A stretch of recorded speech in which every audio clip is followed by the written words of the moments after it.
omonisaka nguya nayo likolo ya ngomba.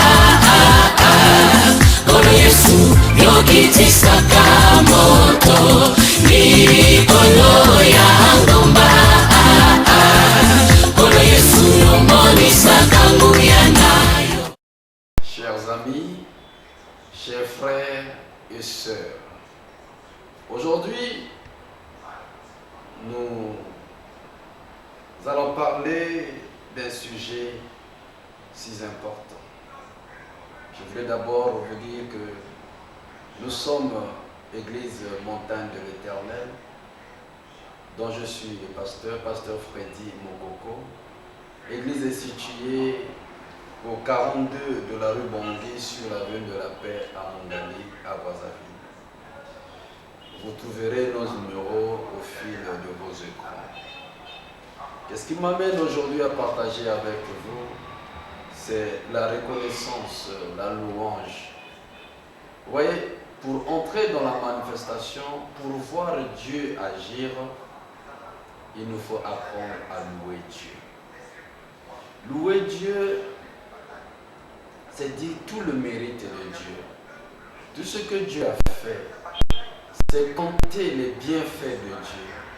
Et cela l'amène à s'élever, cela l'amène à agir, à déployer sa puissance, sa gloire, parce que la louange l'amène à s'asseoir là où son nom est élevé, là où son nom est magnifié, là où son nom est glorifié. Et lorsqu'il descend lui-même, il apporte tout son arsenal. Parce que la présence de Dieu garantit la présence du Saint-Esprit, garantit la présence des anges, garantit la présence de Jésus, garantit sa manifestation, sa gloire. Nous allons lire une histoire, bref. Dans le livre de Genèse 29, à partir du verset 31, nous pouvons lire ceci, que l'Éternel vit que Léa n'était pas aimée. Il la rendit féconde, tandis que Rachel était stérile. Léa devint enceinte et enfanta un fils, à qui elle donna le nom de Ruben, car elle dit, l'Éternel a vu mon humiliation, et maintenant mon mari m'aimera. Elle devint encore enceinte et enfanta un fils, et elle dit, l'Éternel a entendu que je n'étais pas aimée, et il m'a aussi accordé celui-ci, et elle lui donna le nom de Siméon. Elle devint encore enceinte et enfanta un fils, et elle dit, pour cette fois mon mari s'attachera à moi, car je lui ai enfanté 3 fils. C'est pourquoi on lui donna le nom de Lévi. Voyez-vous que Léa n'a pas été aimée par Jacob. Lorsque Jacob arrive auprès de son oncle, il fit un choix. Il aima Rachel, son amour, Rachel, sa chérie. Mais le jour où la femme devait lui être donnée, on mit dans son lit une autre femme, Léa, que lui n'avait pas désirée. Vous voyez qu'elle est entrée dans ce mariage, ce n'était pas son mariage. Mais elle est entrée parce que la tradition disait qu'on ne peut pas épouser la petite sœur pendant que la grande sœur est encore là, célibataire. Il faut commencer par la grande sœur. C'est ainsi que Léa se retrouve dans la maison de Jacob, dans les bras de Jacob. Mais Jacob ne l'avait jamais aimé. Donc même pour cela, que tu es arrivé là où tu ne t'es même pas attendu, mais la moindre des choses c'est dire merci à Dieu, la moindre des choses c'est remercier Dieu, la moindre des choses c'est se mettre à le glorifier, à le magnifier, d'être reconnaissant envers Dieu. Mais Léa, puisque elle n'était pas aimée par Jacob, mais elle s'employa par ses propres efforts, par sa force, par son intelligence, par son savoir-faire de femme, à chercher à gagner l'amour de Jacob.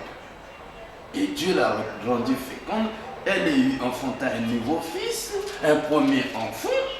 Mais au lieu même de dire merci à Dieu que je n'ai pas été aimé, c'est ma petite soeur qui a été aimée, et voilà que j'ai un enfant, elle est encore stérile. Non, non, non, non. Elle, dans sa tête, elle pense à son amour Et dit, donna le nom de Ruben à cet enfant, disant que mon humiliation a été. Beaucoup de nous sont comme ça. Lorsque Dieu a fait, on ne pense qu'à notre propre besoin, à notre propre désir. Dans les prières, c'est Dieu donne-moi, Dieu fais-moi ceci, Dieu cela. On oublie à dire merci à ce Dieu-là parce que nous avons la vie. On oublie à dire merci à ce Dieu-là parce que nous avons les pieds, on peut marcher. On oublie à dire merci à Dieu parce qu'on a les yeux, on peut voir. Il y a un grand musicien dont je ne dirai pas le nom pour ne pas lui faire une publicité mondaine. Ce musicien est aveugle, il a beaucoup d'argent et il a une fille. Son seul désir, c'est de pouvoir voir sa fille. Mais il est aveugle pour voir sa fille. Mais toi qui as les yeux, tu te plains, tu pleures. Il y a d'autres, il a beaucoup d'argent. Mais comme il ne voit pas sa fille, il regrette, c'est comme si son argent ne servait de rien. Mais toi, tu as les yeux pour regarder. Tu peux regarder ton chemin, tu peux marcher. Mais tu n'es même pas reconnaissant à ce Dieu pour ces yeux-là. Tu devais le louer. Alors, Léa devint encore enceinte. Elle enfanta un deuxième fils dans sa tête. Elle se dit, voilà, je ne t'ai pas aimé. Et cette fois-ci, peut-être mon mari va m'aimer. Et dans le nom de Siméon, elle cherche l'amour des hommes. Elle cherche à plaire aux hommes. Et comme toi aussi qui me suis, tu te bats à chercher à plaire aux gens que de chercher à plaire à Dieu. Regarde ce que tu fais. Tout ce que tu fais pour attirer les regards. Quand on te voit, que les gens te félicitent. Dieu a quoi dans tout ce que tu fais? Elle devient encore enceinte. Elle me dit, cette fois-ci mon mari s'attachera à moi. Voilà, elle cherche l'attachement de son mari. Comme tu espères à ton oncle, parce que ton oncle est DG, parce que c'est pas qui est PDG ou les ministres. Mais tant que Dieu n'a pas touché le cœur de ces gens-là, tu verras malgré leur argent, ils ne pourront pas t'aider. Parce que se confier à un homme, c'est tourner le dos à Dieu. Or, si tu as la faveur de Dieu, cela te donne aussi la faveur des hommes. Si tu as la grâce de Dieu, cela te donne aussi la grâce des hommes. Et ce que beaucoup nous ignorons. Léa devint encore enceinte. Elle pense à son mari qui peut s'attacher à elle. Donc tout son souci, c'est trouver les sentiments de son mari qu'elle n'avait pas. Et ainsi, elle va passer beaucoup d'années. Elle n'aura pas l'amour de cette mari-là. Mais un jour, elle est tombée enceinte. Elle va comprendre. J'ai tout fait pour que mon mari m'aime. Zéro. J'ai tout fait pour que mon mari me regarde. Zéro. J'ai tout fait pour que mon mari s'attache à moi. Zéro. Et quand elle tombe encore enceinte, dans le verset 35 de Genèse 29, la Bible dit ceci. Elle tomba encore enceinte et enfanta un fils. Elle dit, cette fois, oh bien-aimé, elle a trouvé la solution.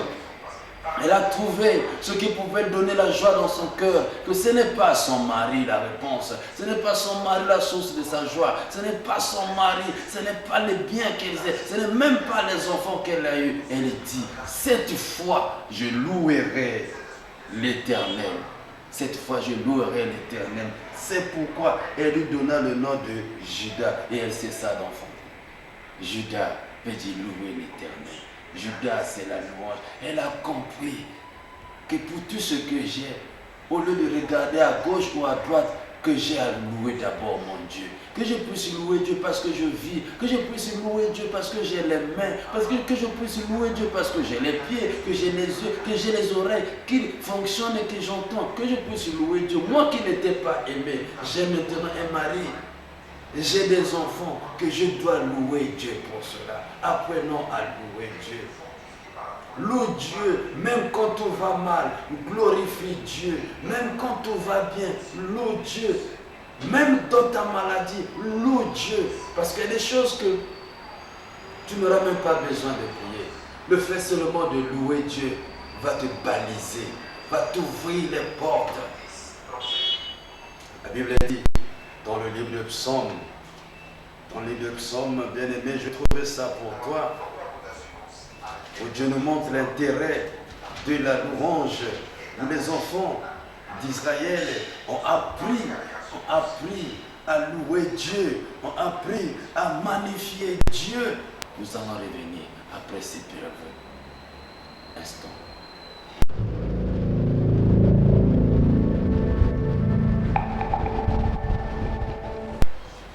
Nous avons dit que dans le livre de Psaume, nous avons retrouvé l'utilisation de Judas. Nous avons compris par Léa que Judas veut dire louer Dieu. Quand elle a eu son dernier fils, elle a dit, je ne veux plus m'intéresser à l'amour de mon mari, à ce qui s'attache à moi ou lui-même, mais je louerai pour moi l'Éternel. Dans le livre de Psaume 114, nous pouvons lire que quand Israël sortit d'Égypte, quand la maison de Jacob s'éloigna d'un peuple barbare, Judas devint son sanctuaire. Donc Israël, à la sortie de l'Égypte, à la sortie de l'esclavage, Judas, la louange est devenue leur style de vie. La louange est devenue son sanctuaire, son lieu de prière. Donc ils ne regardaient même plus l'arrière, ils ont commencé à louer Dieu. Et lorsque Judas est devenu son sanctuaire, la mer le vit et s'enfuit. Par la louange, bien aimé, la mer le vit et s'enfuit. C'est ainsi que lorsqu'il murmurait devant la mer rouge, Dieu a dit non, arrête-le, qui ne murmure pas, mais qui regarde les merveilles que je veux faire. Il devait seulement louer. La mer le vit et le fuit. Il y a beaucoup de choses qui sont devant toi, des blocages de cadres qui sont devant toi, des situations qui sont comme des mers. Mais quand tu rentres dans la louange, à la célébration de ton Dieu, au lieu de te murmurer, au lieu de te plaindre, cette mer-là va te fuir d'elle-même. Il dit que la mer le vit et le fuit. Dans des situations qui sont assez grandes, larges comme des mers, vont fuir par la louange. Il dit le Jourdain retourna en arrière. Bien aimé, regarde comment le Jourdain se retourne en arrière. Même les fleuves vont retourner en arrière par la louange. Je comprends pourquoi l'Éternel dit ceci. Si tu traverses les mers, tu ne seras pas submergé. Les eaux de ces mers, de ces fleuves ne te submergeront pas. Pourquoi? Parce que quand tu as la louange, Dieu est avec toi. Il siège au milieu de la louange de son peuple. Vous voyez ça? Donc il vient lui-même, il descend. Quand il descend avec son armada, qui peut tenir? Si Dieu est pour toi, qui pourra contre toi? Il dit, quand Judas devint son sanctuaire, la mer le vit et s'enfuit. Le Jourdain se retourna en arrière. Je vois tes ennemis commencer à fuir, bien-aimé. Je vois tes ennemis commencer à fuir d'eux-mêmes, à se retourner. Même ceux qui font de complot quand ton mari, ma soeur, ne te plaint pas. Loue l'Éternel seulement. Même si tu connais ta rivale, loue seulement Dieu, exalte Dieu, ne te plains pas. Jésus-Christ a dit, qui d'entre vous par ses plaintes et par ses murmures peut ajouter même un cheveu sur sa tête? Tu ne peux pas, alors loue Dieu. Il y a des barrières, il y a des cadeaux que tu ne vois pas que tu le dises, mais par ta louange, Dieu va aller les débloquer là-bas. Ils vont sauter devant toi comme la mer qui a fui et le Jourdain qui s'est retourné. La Bible dit, les montagnes sautèrent comme des béliers. Vous voyez, vous savez comment les béliers sautent? C'est ainsi que les montagnes de ta vie vont commencer à sauter par la louange de ton Dieu. Les montagnes sautèrent comme des béliers. Waouh! Que c'est merveilleux! Louer Dieu, fait sauter les montagnes de nos vies. Tu te plains, j'ai ceci, les portes sont fermées, j'ai des montagnes devant moi, j'ai des situations là. Ces plaintes-là n'apporteront rien. Loue seulement ton Dieu. Les montagnes vont sauter d'elles-mêmes comme les béliers. Et la Bible complète que les collines comme des agneaux, même des collines, ils vont sauter comme des agneaux. Rien ne tiendra devant celui qui loue l'Éternel, celui qui exalte son Dieu, celui qui le glorifie. Là, Dieu dit non, cet enfant me connaît, je ne peux pas résister. Il doit descendre. Il doit descendre. Je t'appelle à la louange en cette année de la manifestation, pour que la gloire de Dieu se manifeste en toi. Arrête de te murmurer, arrête de te plaindre, apprends à louer Dieu, apprends à l'exalter, même au milieu de la douleur, même au milieu de la souffrance, même au milieu de la difficulté, même quand tout va mal, exalte-le. Efforce-toi à le glorifier, à le magnifier. Regarde, la Bible continue à dire que quand tu rentres dans la louange, tu peux même te moquer des murs, des mers, des Jourdains, te moquer des situations. Dis, qu'as-tu mer pour t'enfuir? Jourdain, pour retourner en arrière. Qu'avez-vous montagne pour sauter comme des béliers? Et vous, collines, pour sauter comme des agneaux? Voilà, tu ne peux même te moquer d'eux parce qu'ils vont commencer à voir comment tes amis vont fuir. Tu vas dans ton lieu de travail, ne te plains pas pour ce que tu as trouvé là. Mets-toi seulement à le glorifier. Magnifie-le par tes paroles. Magnifie-le par ton attitude. Crée la joie en toi. Et c'est dans la joie, parce que la joie de l'Éternel est ta force. Crée la joie en toi en glorifiant ton Dieu, le magnifiant. Oh, tremble devant le Seigneur, ô terre, devant le Dieu de Jacob, qui chante le rocher en étang, le roc en source d'eau. Bref, pour finir, Paul et Silas étaient dans la prison. Je ne sais pas dans quelle prison tu te trouves. Je ne sais pas dans quelle situation tu te trouves. Je ne sais pas dans quelle difficulté tu te trouves. Je ne sais pas quel problème ronge ton cœur. Je ne sais pas de quelle maladie tu souffres. Mais Paul et Silas étaient dans la prison. Mais dans leur prison, pendant que Pierre, lorsqu'il était en prison, il était abattu. Il ne savait que faire. Il s'est endormi. Heureux pour lui, l'Église n'avait pas cessé de prier pour lui. L'Église a intercédé pour lui et Dieu a envoyé son ange. Peut-être que tu n'as aussi personne pour intercéder pour toi. Tu n'es que toi-même. Mais tu as Dieu. Ce Dieu-là n'abandonne jamais. Tu peux créer l'ambiance de sa présence dans cette situation. Tu peux créer une atmosphère de gloire pour appeler la présence de Dieu. Et sa présence ne descend que là où il y a la joie. Là où il y a la quiétude, là où il y a la paix, l'ambiance de gloire, pas là où il y a la haine, pas là où il y a les remontants, pas là où il y a la tristesse, pas là où il y a des soucis, pas là où il y a des inquiétudes, pas là où il y a des angoisses. Tout cela nourrit l'ennemi, tout cela donne la force à ton ennemi, tout cela augmente ta maladie. Un cœur joyeux, dit la Bible, rajeunit le cœur. Paul et Silas étaient en prison. Et dans leur prison, au lieu de se lamenter, au lieu de pleurer au milieu de la nuit, ils se sont mis à louer Dieu, ils se sont mis à l'exalter, ils se sont mis à le glorifier, ils se sont mis à le magnifier. Quand tu as écouté cela, tu dis waouh, ces gens-là me connaissent.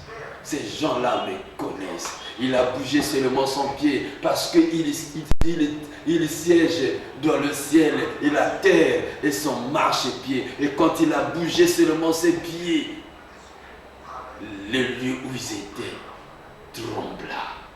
Les portes s'ébranlèrent, les murs tombèrent. Toute la prison était façon, comme disent nos frères. Toute la prison était en désordre. Les murs cassés, les portes emportées par la force de la louange. Et les prisonniers étaient libres. Au point que le gardien a failli se donner la mort. Mon frère, ma soeur, l'inquiétude, l'angoisse vont te tuer. Mais la louange t'élève. La louange te conduit vers Dieu. Et quand tu as la présence de Dieu, tout change. Tout ce qui était bloqué est débloqué. Tout ce qui était fermé est ouvert. Tout ce qui était calé est décalé. Tout change. Parce qu'à la présence de Dieu, Dieu peut faire tout. Que Dieu te bénisse.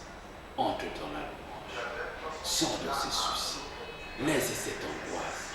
Oublie un peu toute cette douleur que tu as. Toutes ces situations, tes problèmes.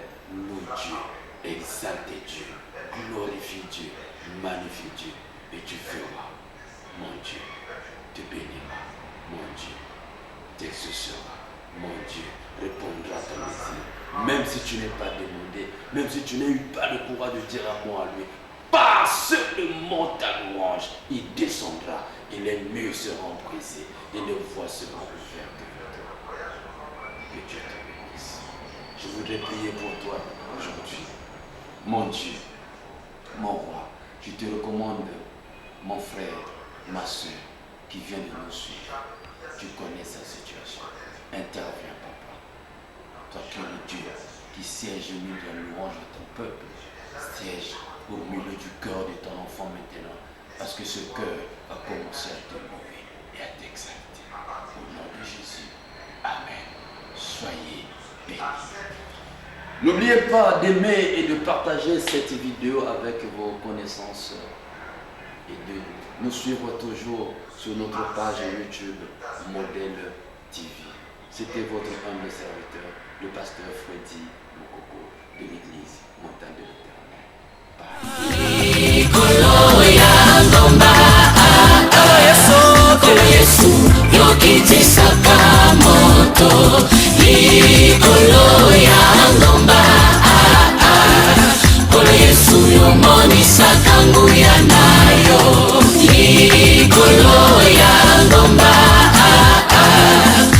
Yesu yokitisaka moto ni